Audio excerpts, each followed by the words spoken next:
ফিরে এলাম সংবাদ বিরতির পর। চলে যাচ্ছি কৃত্তিবাস জার্মানি সৃজনের এক ঝলকে অষ্টম পর্ব। ফ্রান্স কাফকা না টমাস মান? গিয়র্গ লুকাচের বেনিয়ামিনের বিতর্কিত বাস্তববাদ বিবাদ লিখেছেন রমিত রায়। ফ্রান্স কাফকার রহস্যময় জগতে ঢোকার অনেক প্রবেশদ্বারে চাবি হাতে দাঁড়িয়ে আছেন দ্বার রক্ষীরা। ধর্মীয় ব্যাখ্যা, অস্তিত্ববাদ, মনঃসমীক্ষণ পদ্ধতি, প্রাগ শহরের মৌলিক ইতিহাস, মার্ক্সবাদী বিশ্লেষণ ইত্যাদির আতশ কাচ দিয়ে কাফকাকে দেখেছেন লেখকরা। কোন দুর্গম তাত্ত্বিক বিশ্লেষণের পথ ধরে এগোলে কাফকার কাহিনীর দুর্গতরণে পৌঁছানো যাবে, সেই আলোচনা এ যাবৎ অপ্রাসঙ্গিক।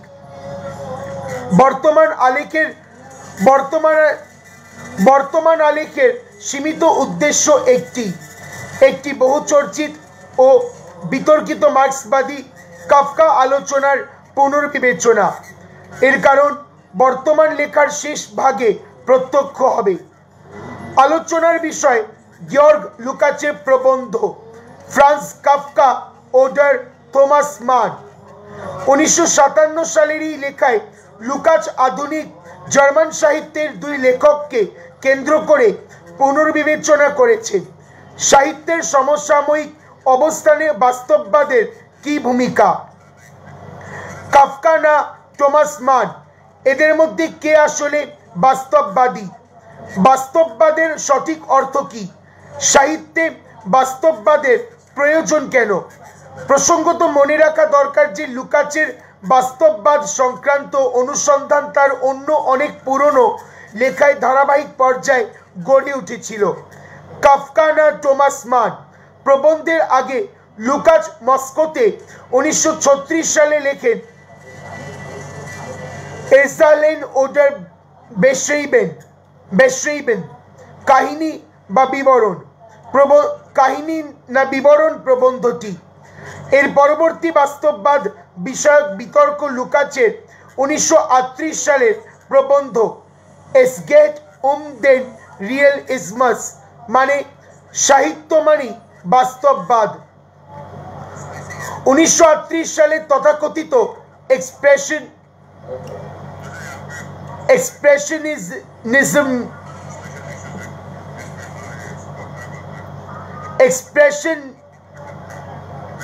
এক্সপ্রেশনিজম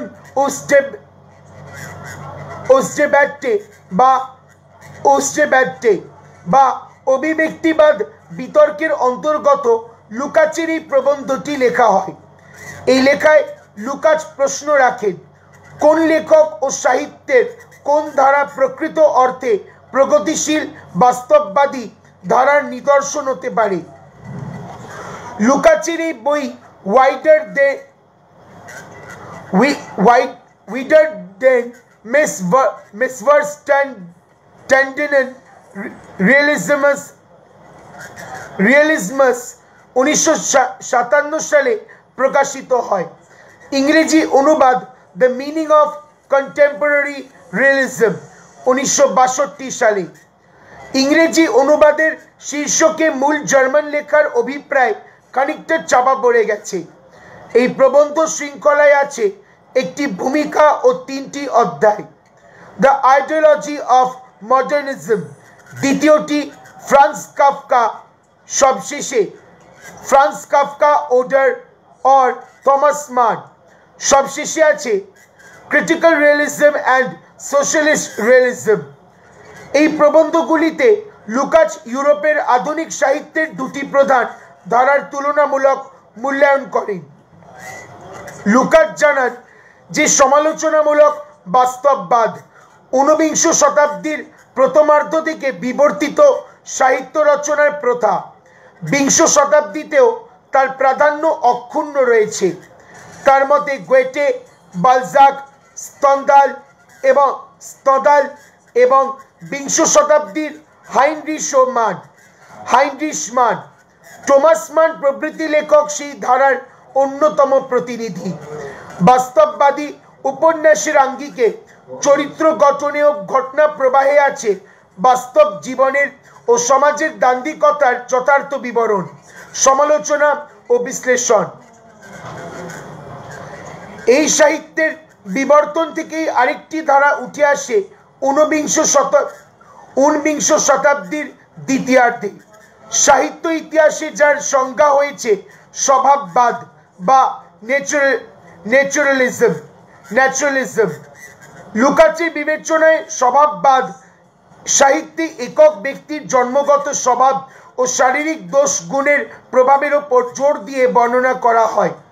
উপেক্ষিত হয় সামাজিক ও ঐতিহাসিক শক্তির সঙ্গে ব্যক্তির দ্বন্দ্ব, ব্যক্তির মানসিক জগতে তার সামাজিক অবস্থানের প্রভাব এবং তার সামাজিক সীমাবদ্ধতাকে অতিক্রম করবার সফল বা নিষ্ফল প্রয়াস। স্বভাববাদ সাহিত্যের ধারাবাহিকতা লুকাচ বিংশ শতাব্দীর আধুনিক আভোগার্দ সাহিত্যে আধুনিক অগ্রদূত সাহিত্যে দেখেছেন যে সাহিত্যের প্রতিনিধি ফ্রান্স কাফকা। মনে রাখা প্রয়োজন যে স্বভাববাদ এবং সমালোচনামূলক বাস্তববাদ লুকাচের মার্ক্সবাদী দর্শনের ছকে একই ঐতিহাসিক প্রবাহের অভ্যন্তরীণ দান্দিকতার বাস্তবায়ন, একটি অপরটির থেকে বিচ্ছিন্ন বা সম্পূর্ণ বিপরীত ধারা নয়। তবে এই দুই ধারার মধ্যে লুকাচ বিরোধ খুঁজে পেয়েছে। কাফকা না টমাস মান কেউই এই লেখায় শুধু একক ব্যক্তি নন, দুজনেই লুকাচের লেখার নকশায় তার সমসাময়িক বাস্তববাদী সাহিত্য রচনার দুই প্রধান ও পৃথক অথচ পরস্পরের পরিপূরক দৃষ্টান্ত, আদর্শ বা ছাঁদ। আধুনিক প্রথার প্রতিনিধি কাফকা সমালোচনামূলক বাস্তববাদী সাহিত্যের আদর্শ টমাস মান। আধুনিক আভোগার্দ সাহিত্য লুকাচের সমালোচনায় কিন্তু প্রকৃত প্রগতিশীল সাহিত্যের দৃষ্টান্ত নয়। লুকাচ মনে করেন কাফকা ও অন্যান্য আধুনিক আভোগার্দ প্রবণতা আছে। পুঁজিবাদী সমাজে মানুষের চরিত্রে যে বিকৃতি ঘটেছে তারই ভিত্তিতে ঐতিহাসিক যুক্তি অনুযায়ী উদ্ভব হয়েছে মানুষের পারস্পরিক সম্পর্কের শিল্প বিরোধী চরিত্র। আধুনিক সাহিত্য সেই অবর্ণনীয় সত্যকেই সাহিত্য রচনার প্রমুখ বিষয় করে নিয়েছিল, এমনকি সাহিত্যের ভাষায় ও আঙ্গিকেও তারই প্রতিচ্ছায়া ফুটিয়ে তুলেছিল।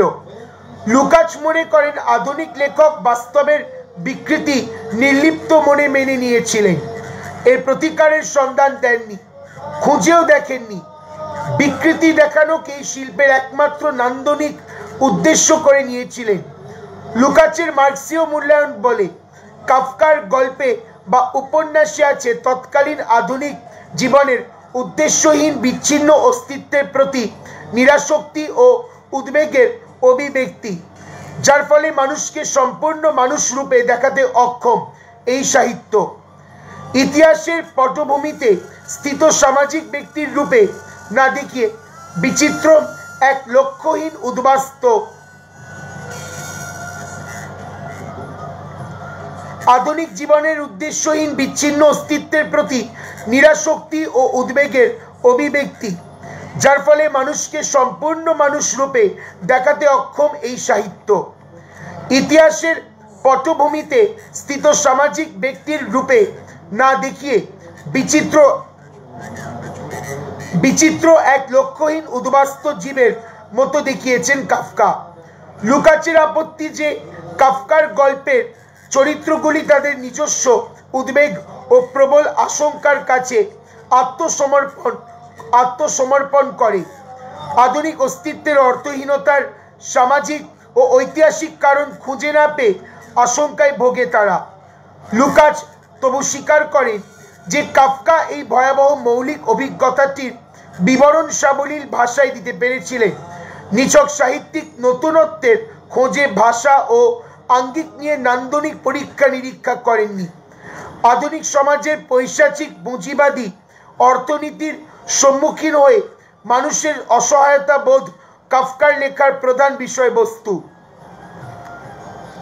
তাই লুকাচের মতে কাফকা আধুনিক হয়েও মহিয়ান বাস্তববাদ লেখকদের একজন। কাফকার কাহিনীর ঐতিহাসিক পটভূমি হান্সবুর্গ বংশের অস্ট্রিয়া হাঙ্গেরি সাম্রাজ্যে অবস্থিত প্রাগ শহর। ঐতিহাসিক প্রাগ কাফকার লেখায় সময়াতীত যুক্তিহীন নাম না জানা এক স্থানে রূপান্তরিত হয়েছে। প্রাগের সঙ্গে কাফকার ঘনিষ্ঠ পরিচয়। সেই শহরের মানুষদের কথাই কাফকা বলতে চেয়েছেন। তবে রূপক কাহিনীর মাধ্যমে কাফকার রূপক কাহিনীগুলি আতশ কাচের মতো তার লেখায় বাস্তবের ক্ষুদ্রতম তথ্যেরও সূক্ষ্ম বর্ণনা আর মনুষ্য অস্তিত্বের দুঃস্বপ্নময় প্রকৃতির জলজ্যান্ত ছবি পাওয়া যায়। ফলে কাফকার লেখাকে সরাসরিভাবে বাস্তববাদ বিরোধী বলা চলে না, কিন্তু অদ্ভুত এক দ্বান্দ্বিক প্রক্রিয়ায় তার লেখা বাস্তববোধকে অতিক্রম করে যায়। বাস্তবের একক তথ্যের অতি সূক্ষ্ম বিবরণী সমগ্র বাস্তবতাকে করে দেয় বিলীয়মান। তাই লুকাচের চোখে কাফকা সমালোচনামূলক বাস্তববাদী নন। সমাজে একক ব্যক্তির স্থান কি, কেন তার সেই অবস্থা এবং সামাজিক সম্পর্ক কেন আজ বিপর্যস্ত, কাফকার গল্পে এর সামাজিক ব্যাখ্যা নেই। আছে শুধু আধুনিক মানব জীবনের বিচ্ছিন্ন অর্থহীন আতঙ্কপূর্ণ অস্তিত্বের আভাসটুকু। লুকাচের প্রশ্ন, নান্দনিক অর্থে উচ্চমানের অথচ ক্ষয়িষ্ণু আধুনিক সাহিত্য গ্রহণযোগ্য হবে নাকি সমালোচনামূলক বাস্তববাদী সাহিত্য? বাস্তববাদকে কেন্দ্র করে বিবাদের উদ্দেশ্য ছিল ফ্যাসিবাদের বিরুদ্ধে লড়াই। বাস্তববাদের বিরুদ্ধে লুকাচ সক্রিয় হতে দেখেছেন আধুনিক সাহিত্যের অগ্রদূতদের, যারা লুকাচের মতে ঐতিহ্যের সঙ্গে সম্পর্ক বিচ্ছিন্ন করেছে। আভোগার্দ সাহিত্যের পরিকল্পনায় ঐতিহ্য আর প্রাণবন্ত নয়, শিল্প সৃষ্টির জন্য প্রয়োজনীয় প্রাণহীন উপাদানের খনি মাত্র। আধুনিক শিল্পে যে উৎপাদনীয় দ্রব্য প্রয়োজন, সুদূর ঐতিহ্যের নিষ্প্রাণ স্তূপ থেকেই তা সংগ্রহ করে শিল্পীর কল্পনা খেয়াল খুশি মতো অধিন্যাসের মাধ্যমে শিল্প সৃষ্টি করে দুর্বোধ্য আভোগার্দ সাহিত্যের সঙ্গে সাধারণ মানুষের সম্পর্ক ক্রমশ বিচ্ছিন্ন হয়ে গেছে। লুকাচ আধুনিক সাহিত্যের কৃতিত্ব যদিও সম্পূর্ণ উড়িয়ে দেননি। তিনি বলেছেন যে আধুনিক সাহিত্যের শৈলী জীবনকে দেখানোর অব্যবহিত পদ্ধতিতে আটকে রয়েছে। আধুনিক সাহিত্য নির্বস্তক ও বিমূর্ত, সমগ্র বাস্তব জীবন থেকে বিচ্ছিন্ন। বাস্তবের জটিলতা এই সাহিত্যের আঙ্গিকে নেই। তবে লুকাচ স্বীকার করেছেন যে নির্বস্তকতা এবং বিশ্লেষণাত্মক নিরাসক্তিবাদে কোনো শিল্পই সম্ভব নয়। শিল্প সৃষ্টির প্রক্রিয়ায় বাস্তবের জটিল ঘটনা প্রবাহ, চরিত্র ধারণা দেখাতে হলে বাস্তবের সঙ্গে দূরত্ব রেখে নির্বস্তক, নিষ্পৃহ ও বিচ্ছিন্ন চিন্তা গঠন অবধারিত। বাস্তববাদী শিল্পী নির্বস্তক গঠন ব্যবহার করেন বাস্তবের গভীরে ডুব দিয়ে জীবনের দান্দিকতা তলিয়ে দেখার জন্য। লুকাচের প্রবন্ধে দুজন মার্ক্সীয় লেখকের উল্লেখ আছে, ওয়াল্টার বেনিয়ামিন ও থিওডর হিবজেনপ্রুন্ট আদর্নো। বেনিয়ামিন 1934-এ কাফকার মৃত্যুর 10 বছর পূর্তি উপলক্ষে প্রবন্ধ লিখেছিলেন। এর চারটি অধ্যায়। পোটেমকিন ইন কিন্ডারবিল্ড মানে শৈশবের একটি আলোকচিত্র, কুঁজো ও শৈশবের এর চারটি অধ্যায়। শৈশবের একটি আলোকচিত্র, কুঁজো ও সানচো পানসা প্রবন্ধের সম্পূর্ণ সংস্করণ বেনিয়ামিনের মৃত্যুর পরে 1955 সালে বই আকারে প্রকাশিত হয়। এই দুটি অধ্যায় পোটেমকিন ও এইন বাকলিচ ম্যানলেইন 1934 সালে জুডিশে রুনশাও পত্রিকায় যথাক্রমে 21 আর 28 ডিসেম্বর মুদ্রিত হয়েছিল। একই সালে 27 এপ্রিলে বেনিয়ামিনসের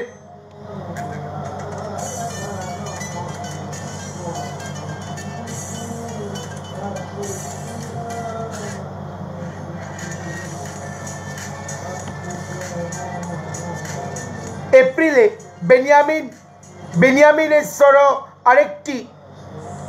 আরেকটি গুরুত্বপূর্ণ উপস্থাপনা সাহিত্য মহলে উদ্ঘাটিত হয়।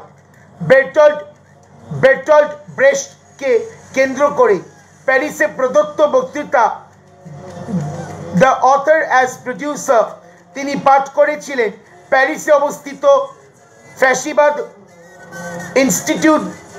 ইনস্টিটিউটিজম স্টেডিয়াম দেশ ফ্যাসিজমাসে, মানে ফ্যাসিবাদ অনুসন্ধান সংস্থা। আদর্নোর প্রবন্ধ শৃঙ্খলা কাফকার বিষয়ে কয়েকটি বক্তব্য লেখা হয় 1942 থেকে 53 সালের মধ্যে মুদ্রিত হয় ডাই নিউয়ে রুনশাওয়ের পত্রিকায় 1953 সালে। মোট 9টি বক্তব্য সহ এই প্রবন্ধ শৃঙ্খলাটি তার প্রবন্ধ সংকলন প্রিজম আধুনিক সভ্যতা, সমাজ ও সমালোচনা নামক গ্রন্থের সর্বশেষ অধ্যায়। Lukács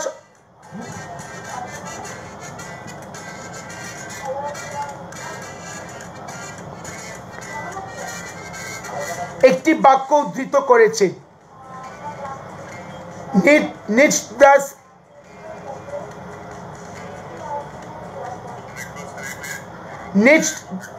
Nicht das angeheuerliche schockiert, sondern dessen Selbstverständlichkeit, মানে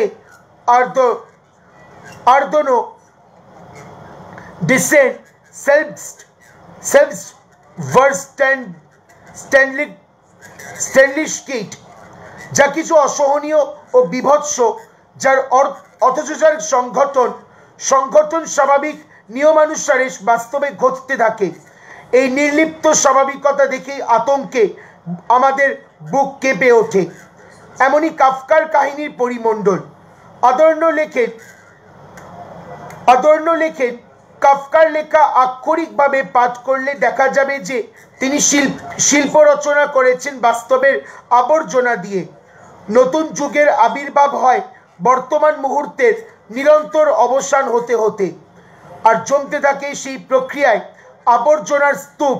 পরিত্যক্ত অকেজো উপাদানগুলিকে জুড়ে জুড়ে রচনা করেছেন কাফকার তার লেখা। অস্তগামী বর্তমান মুহূর্তে খুঁজেছেন তিনি মানসিক পীড়া নিবারণকারী জ্ঞানের আরোগ্য ক্ষমতা, যে জ্ঞানে আছে সামাজিক অসত্যের, অসততার নেগেটিভ ছবি। সত্যের এই উল্টানো নেগেটিভ ছবিতে আদর্নো দেখেছেন মানুষ কেমন ক্রমশ অমানসিক জীবে রূপান্তরিত হচ্ছে, নিজেকে এড়িয়ে পালাচ্ছে অমানসিকতায়। এই কেমন জীব যে নিজস্ব সত্তা থেকে নিষ্কৃতি চায়। কাফকার দুনিয়া দেজা ভুয়ের দুনিয়া, সবই আগে দেখা আর অনুভব করা। একই ছাঁচের ঢালা কারখানায় তৈরি সব মানুষ গোলক ধাঁধায় ঘুরপাক খাচ্ছে, যা কিছু অনির্দিষ্ট, ব্যর্থক, দুর্বোধ্য। তার পুনরাবৃত্তি হচ্ছে অসংখ্যবার। অবিভাজ্য মৌলিক ব্যক্তির এই সামাজিক উৎসই হয়ে উঠেছে মৌলিক ব্যক্তি ধ্বংসকারী শক্তি। কাফকার রূপক কাহিনীগুলি আদর্নোর দৃষ্টিতে ইউরোপীয় এনলাইটেনমেন্ট এনলাইটেনমেন্টের অপরিহার্য অংশ। লেসিংয়ের রূপক কাহিনীর সমতুল্য। ঐতিহ্যবাহী রূপক কাহিনীর আধুনিকতর এবং জ্ঞানোদয়ের দ্বান্দ্বিক সংস্করণ কাফকার লেখা। ইতিহাসের যে মুহূর্তে জ্ঞানোদয়ের দ্বান্দ্বিকতার পর্বে প্রবেশ করে, জ্ঞানালোকের সূর্য যখন অস্তগামী, মানুষের মন যখন ফের পৌরাণিক অন্ধকারে ডুবতে প্রবৃত্ত, ঠিক সেই মুহূর্তে কাফকা তার রূপক কাহিনী নিয়ে জ্ঞানোদয়ের উদ্দেশ্য সক্রিয় রেখে জ্ঞানোদয়ের আত্মবিধ্বংসী পুরাণীকরণের বিরুদ্ধে ঘুরে দাঁড়িয়েছেন। লুকাচ লিখেছেন, কাফকার আধুনিক রূপক ঐতিহাসিক ও সামাজিক বাস্তবতার প্রতি নির্লিপ্ত ঐতিহাসিক সত্যের সমান্তরাল প্রতীকী তুলনামূলক কাহিনী নয়।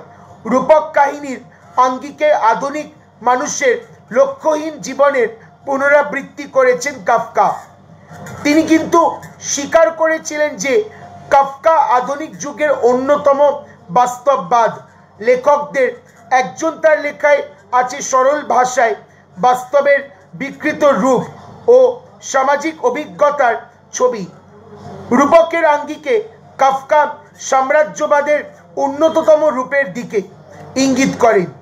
কাফকা দেখিয়েছেন অ্যাবসার্ড, যুক্তিহীন, অর্থহীন প্রাগ হান্সবুর্গ সাম্রাজ্যের দুর্বোধ্য আমলাতন্ত্র ও যান্ত্রিক শাসন ব্যবস্থা। বেনিয়ামিন এ বিষয়ে বলেন, কাফকার লেখায় যে দুর্বোধ্য আমলাতান্ত্রিক শাসনের বিবৃতি আছে তার সঙ্গে পিতৃতন্ত্রের সাদৃশ্য পাওয়া যাবে। লুকাচ বেনিয়ামিনের সঙ্গে কাফকার প্রচ্ছন্ন রহস্যময় অযৌক্তিক দুনিয়ায় ঢুকে তার ঐতিহাসিক কাঠামো ও পটভূমি প্রত্যক্ষ করেছেন। বেনিয়ামিন বলেছিলেন, কাফকাকে ভুল বুঝবার দুটি প্রধান পদ্ধতি আছে। একটি স্বাভাবিকবাদ, ন্যাচারালিজম অথবা সাইকো অ্যানালিসিস, মনঃসমীক্ষা, আর অন্যটি ধর্মতাত্ত্বিক পদ্ধতি।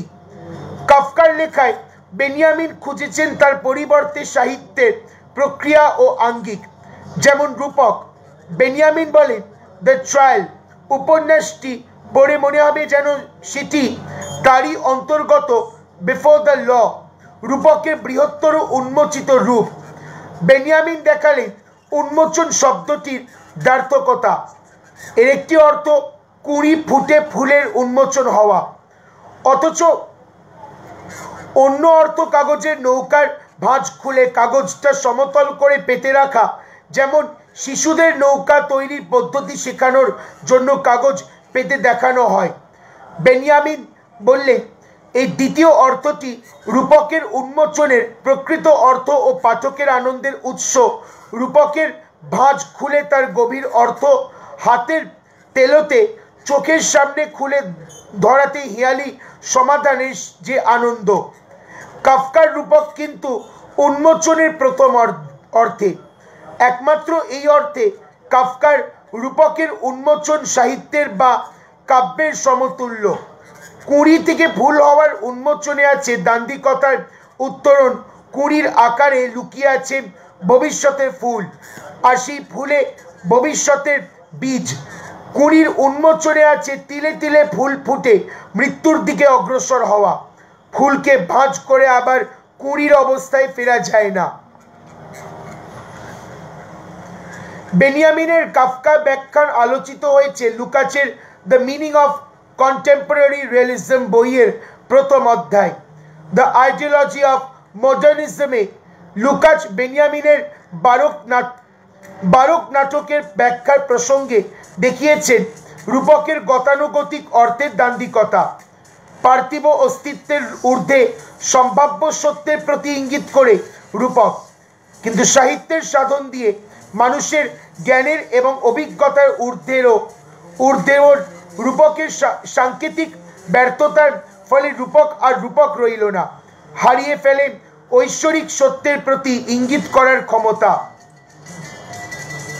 1700 শতাব্দীর বারোক ট্র্যাজেডিতে যে সমস্যা বেনিয়ামিন আবিষ্কার করেছিলেন সেই সমস্যারই বিবর্তন পেলেন আধুনিক সাহিত্যে। কাফকার লেখায় রূপক তার আধুনিক সংস্করণে ব্যর্থ হয়েছে ঈশ্বরের প্রতীক হতে। রূপক যার দিকে ইঙ্গিত করতে চায়, যিনি বিশ্বের উৎস, আধার ও অভীষ্ট, তারই অনস্তিত্ব প্রকৃত অর্থে অশুভ। এই সারমর্মহীন রূপক হয়ে উঠল কাফকার গল্পে আধুনিক মানুষের অভিশপ্ত অস্তিত্বের ইতিকথা। লুকাচ কাফকার লেখায় ফুটে ওঠা অশুভ এই সত্যের ব্যাখ্যা দিয়ে বলেছেন,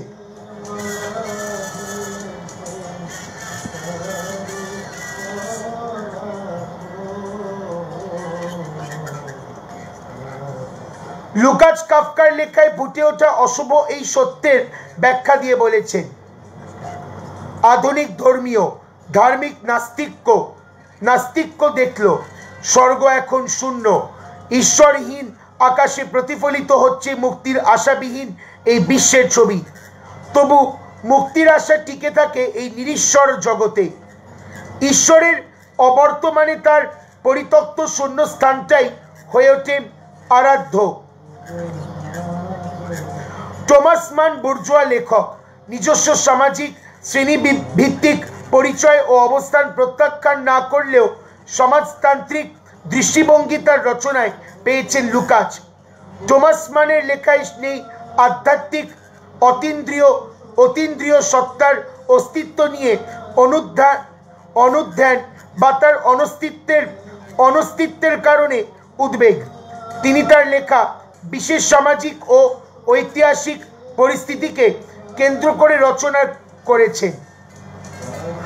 ঘটনার ও চরিত্রের সূক্ষ্ম বর্ণনা করার প্রতি আসক্তি থাকা সত্ত্বেও কিন্তু তার লেখা স্বভাববাদ, প্রকৃতিবাদ সাহিত্যের ধরনে অ্যাবস্ট্রাক্ট হয়নি। তিনি মানুষের সামাজিক অস্তিত্বের ও মানসিক চরিত্রের অন্ধকার দিকগুলোর সামাজিক আর ঐতিহাসিক ব্যাখ্যান দিয়েছেন। টমাস মান দেখাতে চেয়েছিলেন কিভাবে আধুনিক শিল্পী সৃষ্টিতে প্রত্যক্ষ হয় সমসাময়িক আধুনিক সমাজে মানুষের চরিত্রের অন্ধকার পৈশাচিক দিকগুলো। টোনিও ক্রোগারের ডক্টর ফাউস্টুসে শিল্পীর চরিত্রেরই সমস্যাবহুল দিকটির সূক্ষ্ম বিশ্লেষণ আছে। ডক্টর ফাউস্টুসের উপন্যাসের প্রধান চরিত্র সঙ্গীত রচনাকার আদ্রিয়ান লেভেরকিউন সৃজনশীলতার খোঁজে কাল্পনিক শয়তানের সঙ্গে চুক্তি করেন। উপন্যাসেরই মূল ঘটনাটা জার্মানির জনগণের হিটলারের সঙ্গে চুক্তির রূপক। লেভেরকিউন উপন্যাসের শেষে মানসিক ভারসাম্য হারিয়ে ফেলেন, আত্মীয় স্বজন পরিচিতদের সামনে নিজের জীবন আর শিল্প বিষয়ে দীর্ঘ একটি স্বীকারোক্তি করেন।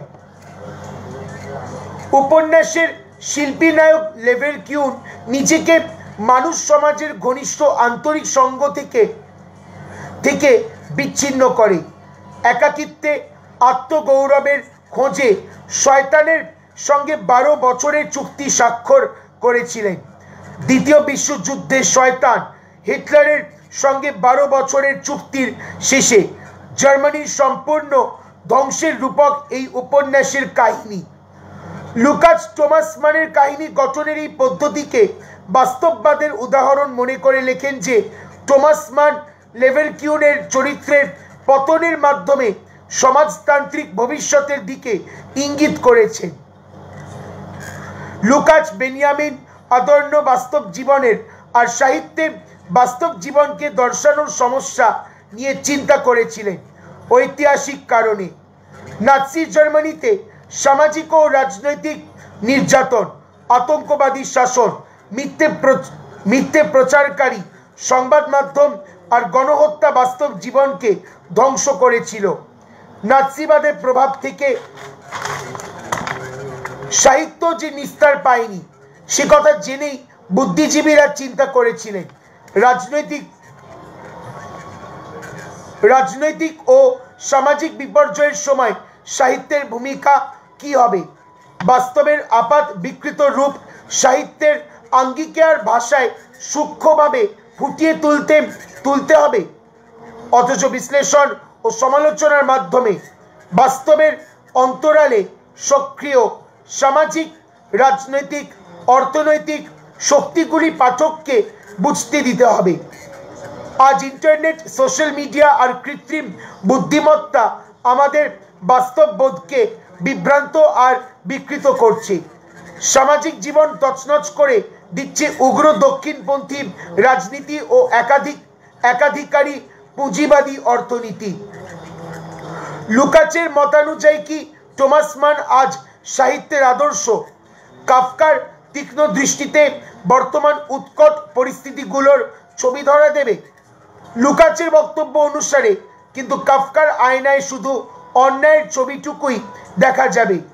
সেই ছবির পিছনে লুকিয়ে থাকা সত্যকে বুঝতে হলে চাই টমাস মানের সমালোচনামূলক বিশ্লেষণী বাস্তববাদী লেখা, যেমন তার গল্প মারিও ও জাদুকর। এই গল্পে টমাস মান ইতালির ফ্যাসিবাদী শাসনের তীব্র সমালোচনা করেছেন রূপকের মাধ্যমে আর আপাত বিবরণের মাধ্যমেও। ফ্রান্স কাফকা না টমাস মান? এই প্রশ্নের সমাধান দুটি। প্রথমত, একজনকে বাদ দিয়ে অন্যজনকে নয়, আমাদের প্রয়োজন দুজনকেই। দ্বিতীয়ত, আবার বিবাদ প্রয়োজন, যেমন 1938-এর ব্রেশ ব্লক লুকাচ বিবাদ, বেনিয়ামিন আদর্ন বিবাদ, হেবারমাস ও লিওটারের 1980 সালের বিতর্ক। লুকাচের 1957 সালে লেখা প্রবন্ধে 1950 দশকের একটি বহু চর্চিত বিবাদের সুদূর ও পরোক্ষ প্রতিক্রিয়ার আভাস পাওয়া যায়। আদর্নর একটি বাক্য তৎকালীন সাহিত্য সমাজকে প্রবলভাবে উত্তপ্ত করেছিল। 1949-51 সালে লেখা প্রবন্ধে আধুনিক সভ্যতা, সমালোচনা ও সমাজ তিনি লিখেছিলেন আউশিবৎসের পরে কবিতা লেখা বর্বরতা।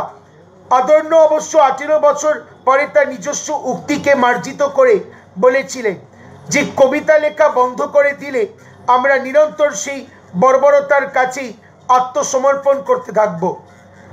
আউশবিৎসের বর্বরতাকে সাহিত্যে বুঝতে আর অনুভব করতে হলে কবিতার ভাষায়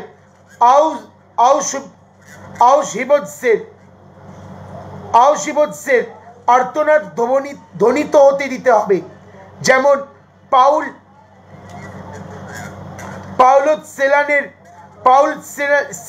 সেলানের কবিতায়। তেমনি কিন্তু প্রয়োজন নাৎসি বর্বরতার ও গণহত্যার নির্মম বাস্তববাদী সাহিত্যিক বিশ্লেষণ ও বিবরণ। তবে কবিতা ও গল্প, নাটক ও প্রবন্ধ হবে মানুষের জীবনে অর্থপূর্ণ আউশবিৎসের পরেও। উল্লেখযোগ্য আরো একটি লেখা 1957 সালে আদর্নর বেতার ভাষণ কবিতা ও সমাজ সম্প্রসারিত হয় এক অর্থে আউশবিৎসের পরেও কবিতা লেখার পক্ষে আবেদন। কবিতা ও বাস্তব সমাজের পারস্পরিক সম্পর্ক যে প্রত্যক্ষ নয়, ভাষণের প্রধান উদ্দেশ্য এই কথাটা। সমাজের প্রত্যক্ষ বা পরোক্ষ বিশ্লেষণ না করলেও কবিতা সমাজের বাস্তব অবাস্তব বিভিন্ন দিককে দেখাতে পারে ইঙ্গিতপূর্ণভাবে, প্রতীকের মাধ্যমে, আলোকচিত্রের নেগেটিভের মতো। কবিতার আতশকাচে দেখা দেয় সম্ভাব্য ভবিষ্যতের ছবি, সমস্ত সংঘাত বিদ্বেষ অতিক্রান্ত হওয়ার স্বপ্নের আলোতে। লুকাচ তার সাহিত্য আলোচনায় বাস্তববাদের সংকীর্ণ অর্থকে আরো প্রশস্ত, আরো গভীর করতে চেয়েছিলেন। তার মতে বাস্তববাদী সাহিত্য নিছক আলোকচিত্রে প্রকৃতিসম বাস্তবের সদৃশ্য বর্ণনা নয়। আধুনিক সাহিত্যের প্রকৃত অগ্রদূত যারা, তাদের বাস্তববাদী লেখায় প্রস্ফুটিত হয়েছে বাস্তব জীবনের প্রচ্ছন্ন কার্যকলাপ ও প্রক্রিয়া, মানুষের সঙ্গে বাস্তবের চিরন্তন বিবিধ সম্পর্কের বৈচিত্র্যপূর্ণ নিরূপণ। সে সাহিত্য ভবিষ্যৎ সূচক, ভবিষ্যতের সামাজিক এবং মানসিক সম্ভাবনার সংকেত। একমাত্র তাকেই লুকাচের মতে অগ্রদূত বলা যায়। আজকের পরিপ্রেক্ষিতে সেই অগ্রদূত তবে কে? ফ্রান্স কাফকা না টমাস মান?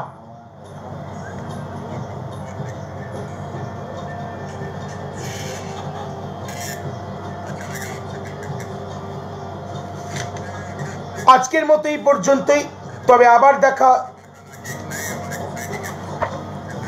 এখন আমরা নিয়ে নেব আজ এই পর্যন্তই, আবার ফিরে আসব, আবার আসবো আগামীকাল নবম পর্বে। ভালো থাকবেন, নমস্কার।